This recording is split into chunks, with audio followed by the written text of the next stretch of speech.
Greetings once again and welcome to Live with Chatufa. Mnangagwa bribes military bosses with new cars while health workers push ambulances all the way to hospitals. Just imagine, family, the things that we are seeing happening in our country is really quite very disturbing. I don't think we will ever have Zimbabwean people than the time that we have had with ZANU-PF. It is really very sad and very unfortunate, because we are looking at a situation where this country has got leaders that have misplaced priorities. Mnangagwa does not even know what to do with money. When money comes into his pocket, so much money, because he doesn't even know what to do with it. This pseudo Second Republic has never ever used money progressively, not even from day one. In fact, these are the people who stole the 15 billion, remember? And it just disappeared and went underground. These are the very same people that stole the 6 billion that was left in the Reserve Bank of Zimbabwe by Robert Mugabe, and it's just that 6 billion walked out of the Reserve Bank of Zimbabwe, and it's not known where it went to. These are the people that have also stolen from the Command Agriculture, billions and billions that have just disappeared. But what they really do with this money is really so amazing, because they never have any period or time that they are using money progressively for the sake of the benefit of the citizens. While this is taxpayers' money, while this is money that must benefit the citizens, we find this money is benefiting very few individuals. I don't understand why it is painful for Mnangagwa to buy ambulances that are going to be saving Zimbabwean masses in numbers. He would rather buy cars for individuals, for one chief. And one car for one chief can be able to buy maybe 3 or 4 ambulances. I don't understand the logic. I don't understand the priority. This is why we have always been saying that it is not surprising that Mnangagwa would rather have all Zimbabweans dead, and he remains with only a few people, his family, and a few workers that will work for him.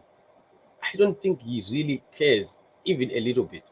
And it's not only him and everyone else who were talking about weakening Chivayo also, and saying, why is it that people like Chivayo, we never hear them contributing some money maybe towards hospitals, some money towards something that is progressive, that should benefit the masses of Zimbabwe?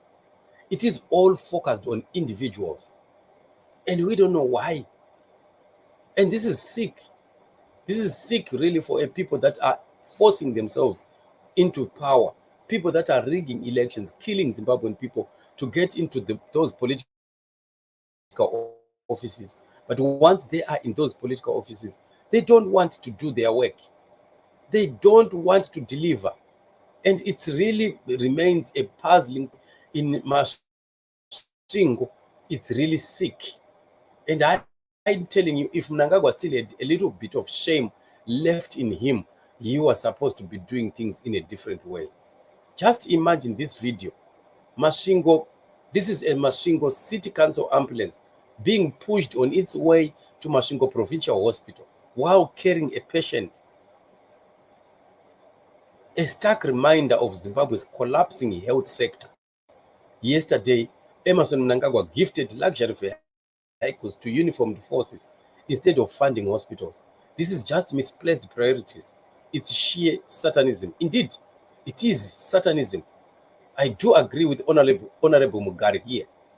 And just imagine, how does this happen in a country that has more than 62 minerals? Just imagine.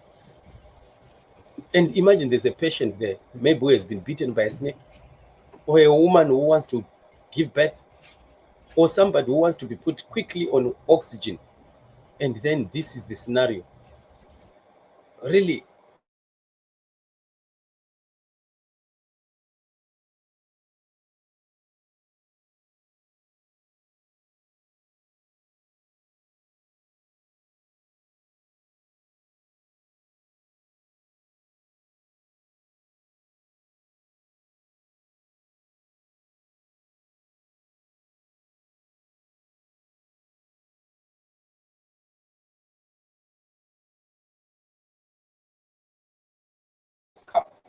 This is why we are saying the wind of change is now blowing in Zimbabwe, because we have never seen this kind of evil that is coming from a party that wants to call itself the Popular Party, the party that is of the people, the party that is a legacy to fight for the rights of black people. It is sad. It is sad. And we want to continue to say, family, if we don't stand up, join hands, and fight to defend our rights in Zimbabwe, we will continue to be abused by these hooligans. This is a mafia government of hooligans, of people that don't care of the suffering and the deaths of masses in Zimbabwe. We need to do something about this. We need to fight until victory is certain. We need to join hands, pray for Zimbabwe, declare the living word of God over the nation of Zimbabwe, and of course, come up with measures and means of putting pressure on ZANU-PF until ZANU-PF goes down. With ZANU-PF still in power, Zimbabwe and Zimbabweans will never be free.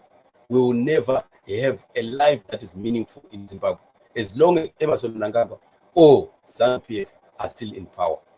Let's fight until victory is certain. It takes you and me to stand in the gap. It takes you and me to put pressure on Mnangagwa and ZANU-PF. It takes you and me to resist what ZANU-PF is planning to do and all the shenanigans that we have continued to see. Tomorrow it might be your relative, whether you are a ZANU-PF member or not. If you are a Murakashi, you are a ZANU-PF member. Tomorrow it might be your mother carried in that ambulance. It might be your sister. It may be your aunt. It may be your child carried in that ambulance that breaks down along the way and it has to be pushed. You might discover that you hear that it's petrol that is finished there. You might be surprised that it's just a small thing like petrol. Family, let us join hands as Zimbabweans and stop enabling ZANU-PF to oppress us more. We must put an end to ZANU-PF. ZANU-PF must be stopped in its tracks before they totally destroy us. Victory is coming if we continue to join hands and fight. Freedom for Zimbabwe is coming if we join hands and fight. Thank you so much, family, for joining me on the show. And Luta continue until victory is set.